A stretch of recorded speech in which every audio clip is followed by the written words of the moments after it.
नमस्कार, आरपी किचनमध्ये आपलं स्वागत आहे। तर मी आज वाळलेला कांदा बनवणार आहे।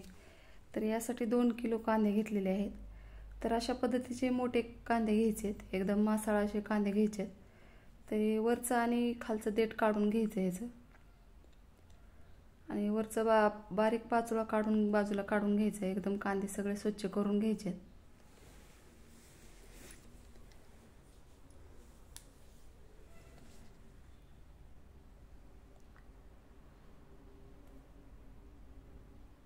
तर अशा पद्धतीने मी कांदे सर्व देठ काढून घेणार आहे।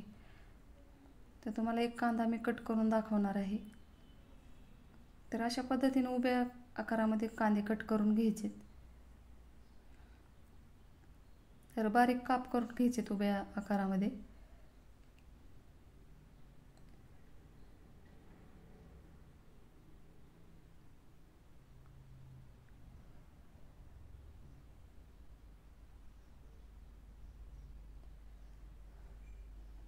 तर अशाच पद्धतीने सर्व मी कांदे कट करून घेणार आहे।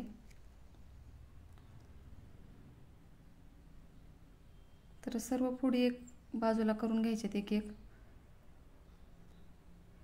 तर दुसरा पण कांदा तुम्हाला कट करून दाखवत आहे। अशा पद्धतीने सर्व कांदे कट करून घ्यायचे।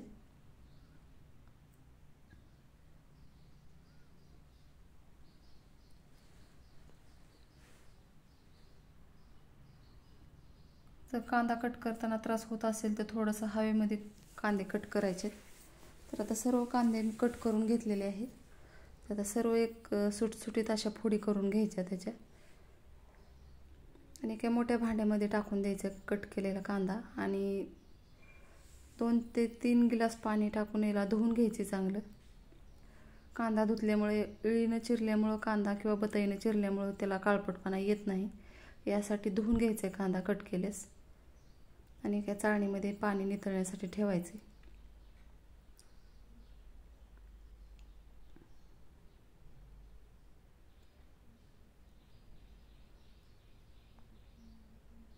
तर आता हे पाणी एकदम काळभोर निघालेलं आहे। तर मी हे झाडाच्या बुडाला टाकणार आहे।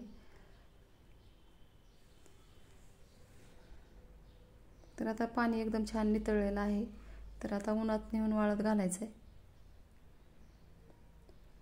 तर 1 ते 2 चमचे मीठ टाकायचं याला। मिठामुळे एकदम छान जास्त दिवस कांदा टिकतो, याला जाळी पडत नाही। यासाठी ह्याच्यात मीठ टाकून मिक्स करून घ्यायचं आहे आता हाताने।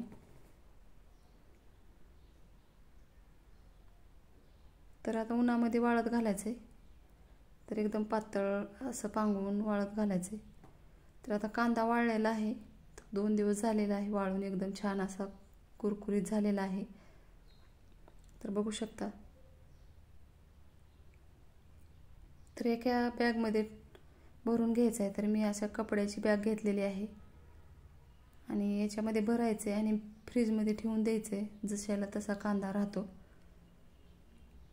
माझ्या चॅनलला सबस्क्राईब करा, लाईक करा, शेअर करा। व्हिडिओ बघितल्याबद्दल धन्यवाद।